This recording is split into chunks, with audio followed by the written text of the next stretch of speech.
Komentátor Eduard Chmelár v najnovšom rozhovore poriadne prekvapil a prezradil informáciu o Miroslavovi Lajčákovi a jeho konaní v čase, keď bol šéfom slovenskej diplomacie a ktorá doteraz nikde nezaznela. Keď to Chmelár spomenul, zahranično-politickým expertom na ministerstve zahraničia pozerali naňho s otvorenými ústami. Ak nechcete, aby vám ďalšie zaujímavé video ušlo, odoberajte kanál Politika Online. Keď hovoríme o stredoeurópskej spolupráci, mám pevný názor, že je chimérou myslieť si, že oživíme V4.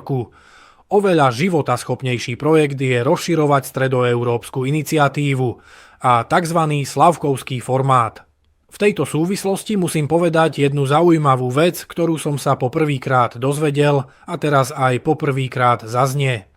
Už možno viete, že s tou mojou ideou sa stotožnil aj bývalý český námestník ministra zahraničných vecí, profesor Drulák. Ale volal mi aj bývalý šéf českej diplomacie Lubomír Zaorálek, ktorý mi povedal, že keď sa zakladal slavkovský formát, on navrhoval prizvať medzi Československo a Rakúsko aj Švajčiarsko. Švajčiari z toho boli nadšení, Rakúšania tiež a jediný, kto bol proti, bol Miroslav Lajčák, vtedajší šéf slovenskej diplomacie. On to zdôvodnil tým, že vraj Slováci by to neprijali. A ja hovorím, prosím? To počujem prvý raz a to si dovolím tvrdiť, že sa trošku v tej zahraničnej politike orientujem. Nie len medzi expertmi, ale ani v širokej verejnosti žiadna diskusia na túto tému neprebehla.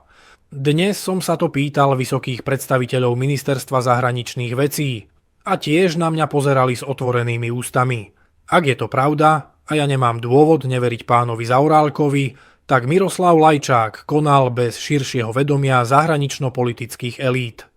Eduard Chmelár následne naznačil, že je presvedčený, že Lajčák v tejto veci svojim konaním presadzoval iné záujmy než tie slovenské.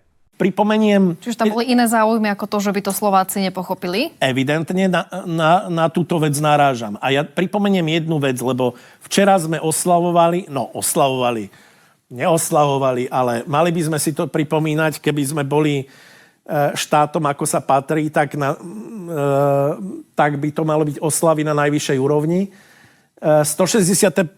výročie Memoranda národa slovenského. Jeho autorom bol Štefan Marko Daxner, nedocenený, dá sa povedať, že až štátnik, hoci sme vtedy nemali, ale svojím myslením.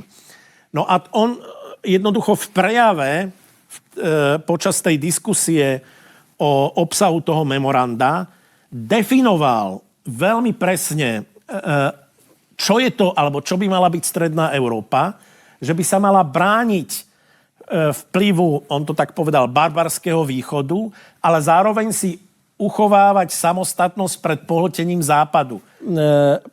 Proste naozaj si myslím, že keď tu hovoríme aj o iných koncepciách, o ktoré sa snaží Poľsko, teraz aj Maďarsko, že aj my by sme mali zadefinovať tú strednú Európu podľa našich vlastných záujmov. Pritom si treba povedať, že takáto forma slavkovského formátu by bola pre nás veľmi výhodná.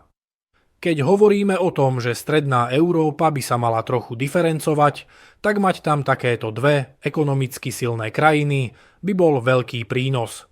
Už Rakúsko v tom slavkovskom formáte dodáva väčšiu ekonomickú váhu ako celá V4. Spolu so Švajčiarskom ako dve neutrálne krajiny by posúvali tú stredoeurópsku politiku niekde úplne inde.